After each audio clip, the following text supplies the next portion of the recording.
Pwani Habari ni channel yako inayokupa habari moto moto zilizojiri hapa Pwani na kwingineko. Kaa nasi ili. Makamu wa pili wa Rais wa Zanzibar Mheshimiwa Hemed Suleiman Abdullah amewataka wakandarasi wa ujenzi wa bandari za abiria na mizigo Zanzibar kuhakikisha wanakamilisha ujenzi wa bandari hizo kabla ya mwezi wa Januari 2026.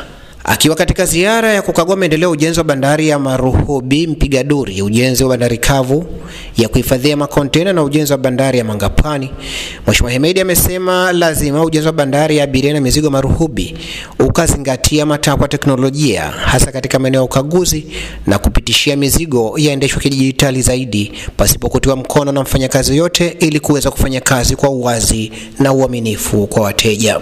Lakini kwenye fezi hii ya eneo hili ambalo tumepita, eneo ambalo mizigo itapita na itakaguliwa, nimefurahi kwamba ule utaratibu wa kukagua sasa utakuwa wa kidijitali.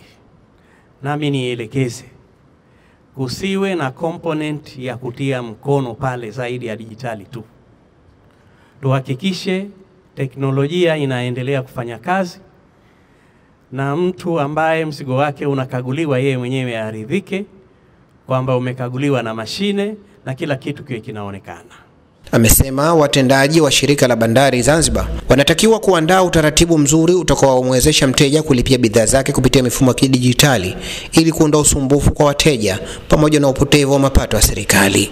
Mbali na ziara hiyo, Mheshimiwa Hemed amesema bandari hizo zitafungua fursa mbalimbali za kiuchumi ndani ya nchi na kuwataka Wizara ya Ujenzi na Uchukuzi kuhakikisha wanakamilisha kwa wakati utaratibu wa ulipaji wa fidia kwa wananchi ili kutoa fursa kwa mkandarasi kuendelea na ujenzi huo na kuhakikisha unamaliza kwa wakati na kwa viwango vilivyokusudiwa.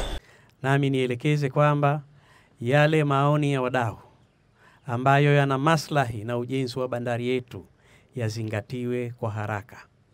Lakini pia tuendelee kuwapa mashirikiano wakandarasi wetu pamoja na mshauri elekezi ili sasa tujipange vizuri ili tuanze ile kazi ambayo tumeikusudia.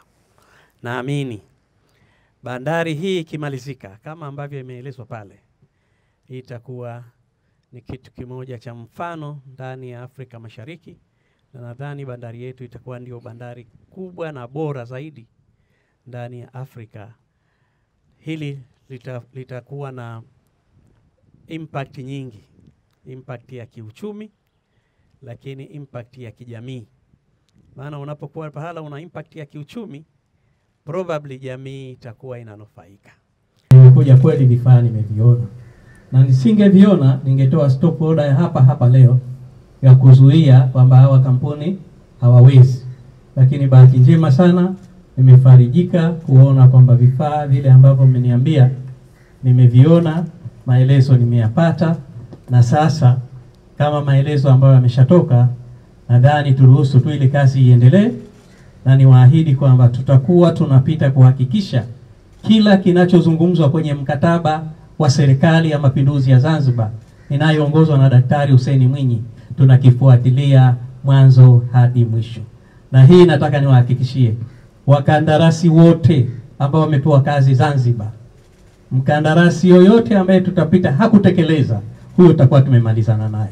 Naye Waziri wa Ujenzi na Uchukuzi Mheshimiwa Dr. Khalid Salum Hamid amesema sekta ya biashara inakuwa kwa kasi Zanzibar na mizigo inaingia kwa wingi, ambayo inahitaji eneo kubwa lenye kukidhi mahitaji ya wateja na kuondoa changamoto mbalimbali zinazowakabili wafanya biashara. Mheshimiwa Rais alihimiza sekta binafsi kushirikiana na kuja kuwekeza katika ICD.